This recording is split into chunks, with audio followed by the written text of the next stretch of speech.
Sport bu sog'lom turmush, do'stlik va tinchlik, ahillik demakdir. Samarqandda o'tkazilgan ommaviy yugurish marafoni ayni shu jihatlarni o'zida ifoda etdi.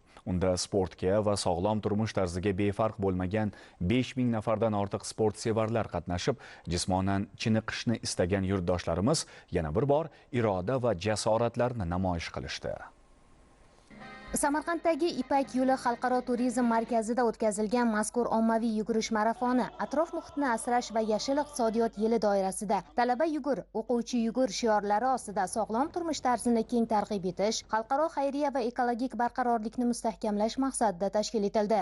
Ezgu g'oya atrofida jamiyatning turli qatlamlarini birlashtirgan marafonda davlat xizmatchilari, oliy ta'lim muassasalari talabalari, umumta'lim maktablari o'quvchilari, harbiylar, bojxona xodimlari, imkoniyati cheklangan shaxslar hamda turli yoshdagi fuqarolar sog'lom hayot sari faol qadam tashlashdi. 5000 nafardan ziyod ishtirokchi qatnashgan marafonda sog'lom hayot va sportga befarq bo'lmagan samarqandliklar 3 kilometr masofani bosib o'tdi. EcoSafe Aral 2025 talaba yugur, o'quvchi yugur shiorlari ostida o'tkazilgan ommaviy yugurish marafoni g'oliblari aniqlandi. Natijalarga ko'ra Safe Aral bosqichida erkaklar o'rtasida Otabek Toshquvvatov, ayollar poygasida Shohsanam Yo'ldosheva g'olib bo'ldi. Talabalar bahsida Azizbek Boshmonov va Ruxshona Abduxoliqova, o'quvchilar o'rtasida esa Shahriyor Shodiyev hamda Farangiz Alimova marraga birinchi bo'lib yetib keldi. Marafon yakunida g'olib va sovrindorlar tashkilotchilar tomonidan taqdirlandi.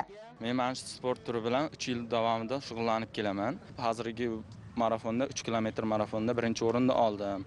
O'zim pedagogik institutida o'qiyman, 2-kurs talabasiman. Sport bilan shug'ullanish kerak. Sport yaxshi narsa.